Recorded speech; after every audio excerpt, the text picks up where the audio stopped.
there, Griff Hamlin here from Blues Guitar Unleashed. Welcome, and thanks for joining me. In today's video, we're going to talk about an old Alvin Lee tune. If you don't know Alvin Lee, brilliant British blues rock guitar player, played in a band called 10 Years After. Admittedly, I'm new to his music. It's one of those artists where I heard of him, for years and years and years. Would occasionally hear a little thing here or there. But his more popular, I'll say the more popular music, I think their most popular song was something like "I Want to Change the World," and it's a little bit more, I'll say, pop. And I sort of dismissed it. I didn't really get the enthusiasm about it. But as I've heard some of their other music, more traditional blues type stuff, man, he's a fantastic guitar player. And so this particular song is called the Bluest Blues. It's a great, kind of slow, straight feel blues thing that demonstrates a couple of neat chord shapes. And then in the solo section, it goes to a different chord progression. So it's kind of like a 12-bar blues, but not exactly. And the chord progression changes. So I want to talk to you about this particular change in the chord progression and a couple of interesting soloing ideas. So if we jump into the rhythm part, that sort of main riff at the top, it's an A minor chord, just a bar chord, nothing fancy. And I'm just playing from 6th to 2nd string, 1 and 2 and 3 and 4 are the 3rd and the 4th strings. So I'm not changing anything about my chord. So if you struggle a little bit with bar chords, this would be a good thing to practice on, because you want to get good at making all those notes come out. So this is great for you there. Now the next chord is an E minor 7. Pardon me, but it's a different voicing. So I'm going to bar on the 7th fret starting at the 5th string. So I have the 7th fret, 5th string. I have my 3rd finger at the 9th fret of the 4th string. My first finger bar is covering the 7th fret on the 3rd string. It's also going to cover the 2nd string, and then I'm going to hammer on my middle finger to the 8th fret, and my pinky is going to grab the 10th fret on the 1st string. Okay, so I'm going to hit the 5th string, 4th string, do the little hammer on the 2nd string, hit the 3rd string, and then the top string. 1 and 2 and 3 and 4. 1 and 2 and 3. Again, if you struggle with bar chords, this is going to be really fantastic practice for you. And then he's going to walk the bass down, 7, 6, 5. Okay, and that's on the and of 4. 1 and 2 and 3. 4 and 1. Same thing now, just on a D. 1 and 2 and 3 and 4. That's a little tweedly, kind of cool right there. So he's going to strike the 1st string. Right now the bar is covering it, so that's the 5th fret. Do the little hammer onto the 8th fret and back. And then back to the A minor. Strike the 6th, 5th, and 4th string, and then we're going to do a slide. You're going to bar the 5th fret on the 3rd and the 4th string and slide it up 2 frets and back. So 1 and 2 and 3. 1 and 2 and 3 and 4. And if we play that again, 1 and 2 and 3 and 4. 1 and 2 and 3 and 4 and 1 and 2 and 3 and 4 and 1 and 2 and 3 and 4 and.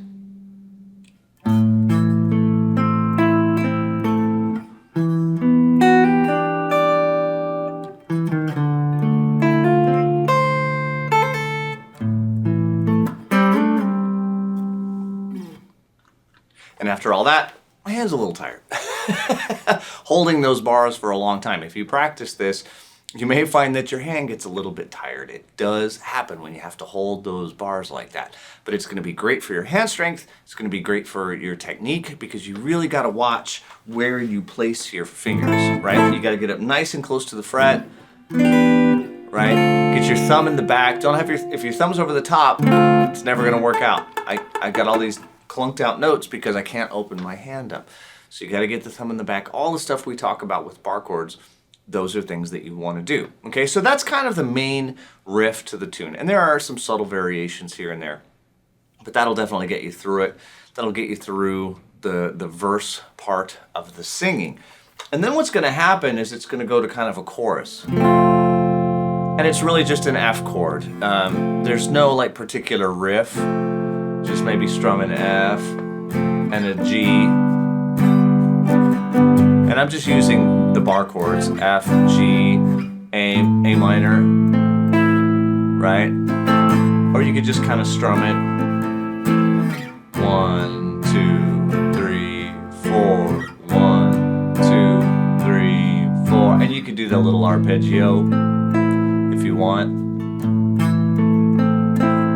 All right, and then there's gonna be a solo. Now the first solo that comes up is going to go over A minor, and then G for a bar, and then F. And this is a very and back. Okay, so it's F for a bar, and then I can't remember if it's 2 beats or 3 beats, and then a quick land on the G, and then we start over. So the main thing here is that we have A minor, we have sort of a home bass that's a minor chord. And here's what I want you to look for. A home bass that's a minor chord with 2 major chords right below it. Notice how they're all 2 frets apart. Recognize this version? Right? Same chords. And it is a super, super, super common chord progression. There's a little music theory trick you can use. Whenever you have 2 major chords a whole step apart, you know that they're the 4 and the 5 chord. And that has to do with how major scales are built and what's called the standard harmony rule. I talk about that in other places, so we're not going to get into it here. But in this case, you have that 4 and 5, and then you have the 6, which is the A minor. Okay, so when your home bass is a 6 chord, that tells you that you're in a minor key. And again, this is all kind of music theory stuff. We don't have to get too heavy into it, but this is a chord progression I really want you to recognize and pay attention to. It's the same as like the Stairway to Heaven progression.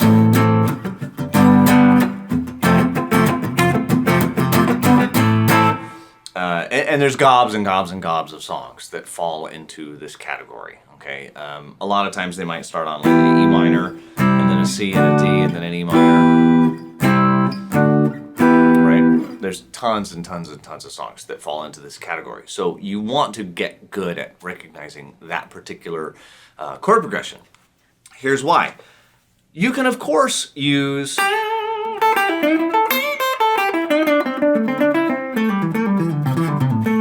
your minor pentatonic scale.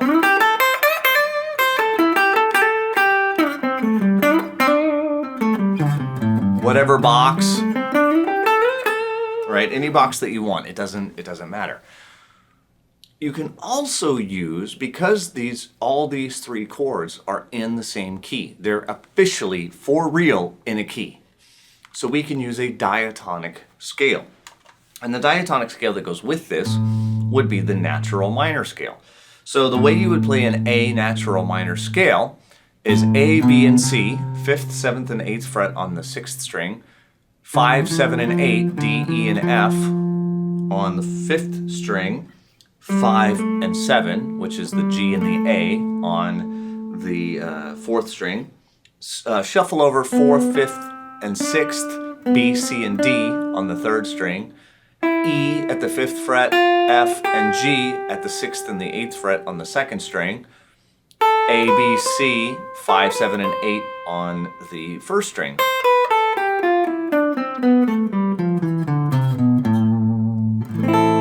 Right? And that's how that goes.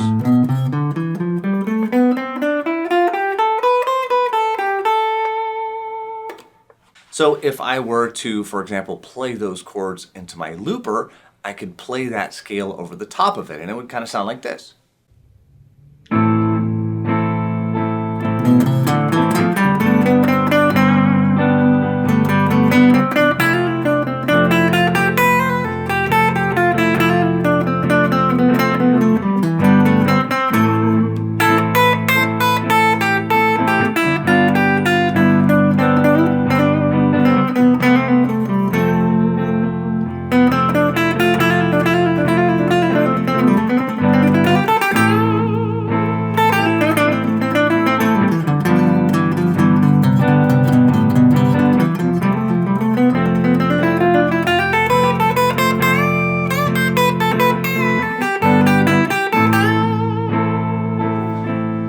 And of course, you can continue on and noodle and, play around with that stuff. But I'm just kind of playing through that scale, just getting comfortable with the different sounds. Now, if you play what's called a diatonic scale like that, it's going to tend to sound like a scale. Because of the fact that, we're putting a lot of notes together that are really close to one another. That always tends to sound more like a scale, I'll say, than a solo. My suggestion to sort of alleviate that is to kind of go back and forth. Use that mode, it's called the Aeolian mode, or the natural minor scale, or the pure minor scale, or the relative minor scale. Take your pick. It's all the same thing. That scale, balance it out. Use it as flavor with your pentatonic scale. Your pentatonic scale and your sort of more classic blues licks aren't going to sound as scalar because they're pentatonic. They have bigger spaces. They have bigger spaces between the notes. So they sort of have this natural tendency not to sound so much like just a scale. Okay? Now there is another part to this later on, actually, where the chords, for the second solo, it's A minor to G to an F7 to an E suspended. And if you don't know E suspended, take your E7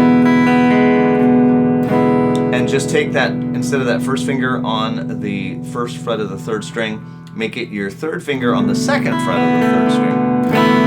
And then when you let go, it's an E7. So we have an E suspended and then an E7. So it's A minor to G, 3 to F7, to E7 with a suspension to E7. Now, that is a little bit trickier because it's not all in one key. Unfortunately, our rule of having the two major chords right next to one another doesn't hold because of the F7. If it was an F major, we'd be okay. But with F7, there's this E flat there. So it doesn't hold true. So you're kind of stuck with your A minor pentatonic.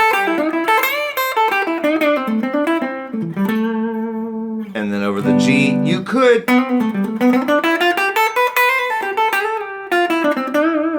over the G chord, you could continue to use that A natural minor. But when it gets to the F7, there's two things that are kind of cool. Like I said, you kind of have to go back to your A minor pentatonic. But in reality, one of the notes of the F7 chord is the E flat, which is the blue note. Right? So if you play your pentatonic and you add the blue note,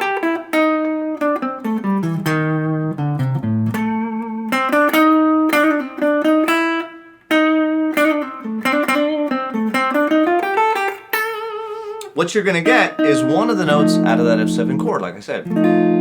And it's kind of unusual that we get to sort of hammer that blue note, right? A lot of times we play the blue note kind of as a passing tone, but here's a situation where over that F7 chord, you really get to hammer that E flat, which is normally a blue note, and you don't really get to hang out there. But on this one, it'll sound really cool to lay into that note and just hang out there. It's going to fit really nicely over the chord. And in fact, the E natural is going to sound a little tense against that chord.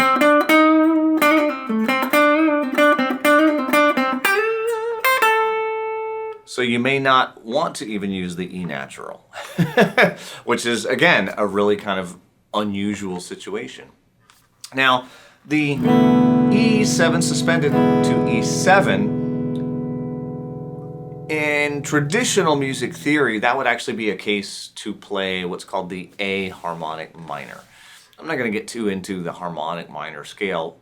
It's not used in this solo. If you listen to Alvin Lee's solo in the tune, he doesn't use the harmonic minor. And you don't have to. You can go back to playing your A minor pentatonic and blues scale, and it'll sound just fine over it. And in fact, it sounds great when Alvin Lee does it. But if you wanted to experiment a little bit,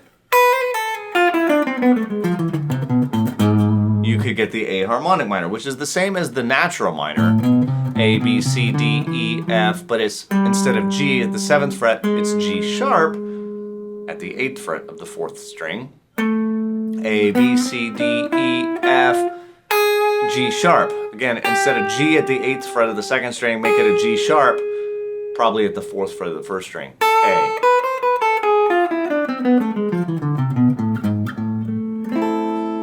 And it's a little bit of a different kind of sound, but you might really, really enjoy it. And it does technically fit there. Okay? So all in all, it's a really, really cool riff, right? Particularly if you are kind of new to bar chords and you're trying to get them down and get all the notes to come out.